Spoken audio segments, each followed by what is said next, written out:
Melissa, you have been here from the start. What keeps you coming back to PASH? PASH is unique in the state of New South Wales. It's the biggest conference for young people, and it engages the whole community in a way that I've never actually seen before in over 20 years of working in this area. And at the community forum last night, that was a major theme, wasn't it? Engaging the community and having increased awareness of the importance of sexual health for young people and normalising conversations around sex. That's right. The community forum was a new venture last night in that it was aiming to bring together parents and carers and adults and teachers and professionals from the community as well as young people together to really have a conversation about sex, sexuality and sexual health. It's been done in the last couple of years, but this time it was really given its own space. And one of the themes, of course, was supporting parents and supporting teachers, but what it means to actually engage with young people, to be comfortable ourselves about sex?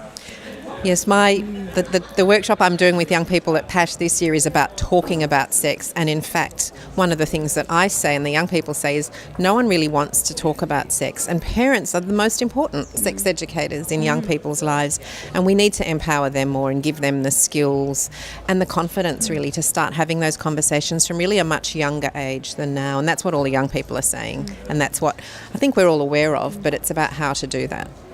And you've been Dolly Doctor for over 30 years, 20 years? Over 20 years, yes. And you do mention that some things haven't changed and some things have. What are the pressures today that you're seeing young people face around sex and sexual health? I'm fairly sure that the changes I've seen in the questions that come to Dolly Doctor are a direct result of the complete exposure to all sorts of messages about sex, both good and bad, but because they're just everywhere, they're just 24/7 messages about sexuality, how you should look, how your body should look. I think we're seeing some increased levels of anxiety around certain aspects of sexuality that were always there, but they're a little bit different, they're a little bit more explicit. So, for example, the ubiquity of porn on the internet has affected how young people sometimes view their bodies, and that's something that's changed over 23 years. You mentioned at the community forum last night that you were very inspired by some of the positive messages that the young people wanted to put forward for other young people. Could you give us an example of some of those? Oh, the overwhelming theme from every single group of young people that I worked with yesterday was about respect. And that's, they said it better than the adults do, I think. Every single group said that the number one message for young people of their age or a bit younger is to respect yourself and others. And I think that you can't do any better than that, really. Certainly there were messages as well about seeing sex as a natural and positive thing, and that's what this conference is all about. So to hear that coming directly from the young people was really inspiring as well.